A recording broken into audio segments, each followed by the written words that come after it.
آقائے دو جہاں صلی اللہ علیہ وسلم کی عبادت کے کیا کہنے، جو شخص بھی آپ صلی اللہ علیہ وسلم کی عبادت کے بارے میں سوچتا ہے وہ سمجھتا ہے کہ آپ صلی اللہ علیہ وسلم نے ساری زندگی عبادت کے لیے وقف کر رکھی تھی، اور عبادت کے سوا آپ صلی اللہ علیہ وسلم کا کوئی اور کام نہ تھا۔ ہر بندہ یہی سوچتا تھا اور سوچتا ہے۔ آپ صلی اللہ علیہ وسلم کی عبادت کا مقام اس قدر بلند تھا، لیکن یہ کوئی تعجب کی بات نہیں، کیونکہ آپ صلی اللہ علیہ وسلم خیر اور بھلائی کے کاموں میں ہمیشہ پیش رہتے۔ بھلائی کے کاموں میں کوئی آپ صلی اللہ علیہ وسلم کی خاک کو بھی نہیں پہنچ سکا، نہیں یہ کسی کے اختیار کی بات تھی۔ بندہ ہونے کی حیثیت سے احساس ذمہ داری نے آپ صلی اللہ علیہ وسلم کے سینے مبارک کو ابلتی ہوئی ہنڈیا کی مانند بنا دیا تھا۔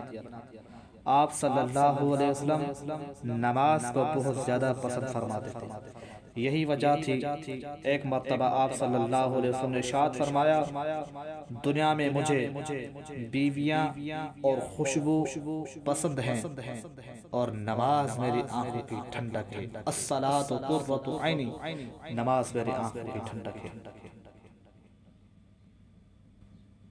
اور ترک نماز کفر ہے۔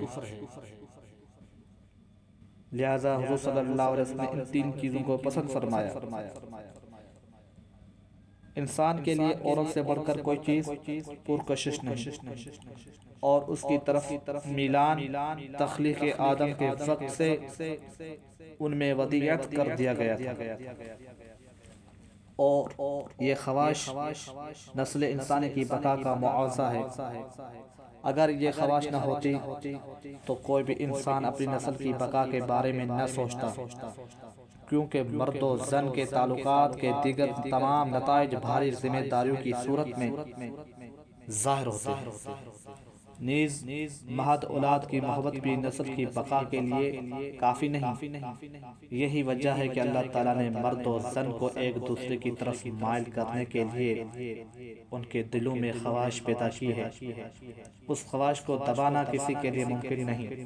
اگر یہ کسی کے بس میں ہوتا تو حضرت سیدنا آدم علیہ نبینا علیہ السلام کے بس میں ہوتا۔ اسی لیے فطری جذبے کے بارے میں گفتگو کرتے ہوئے آپ صلی اللہ علیہ وسلم نے جن چیزوں کو پسندیدہ قرار دیا ہے ان میں بیویوں کو بھی شامل کیا ہے۔ آپ صلی اللہ علیہ وسلم نبی ہونے کے باوجود جانتے تھے کہ وہ فطرت کے اصولوں کے تابع ہیں۔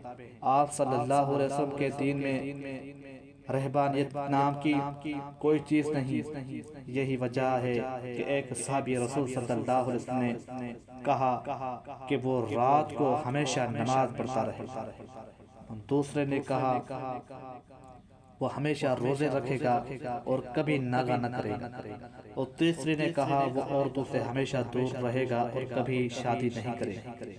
تو آپ صلی اللہ علیہ وسلم نے یہ سن کر ان سے ارشاد فرمایا، کیا تم نے ایسے کہا ہے؟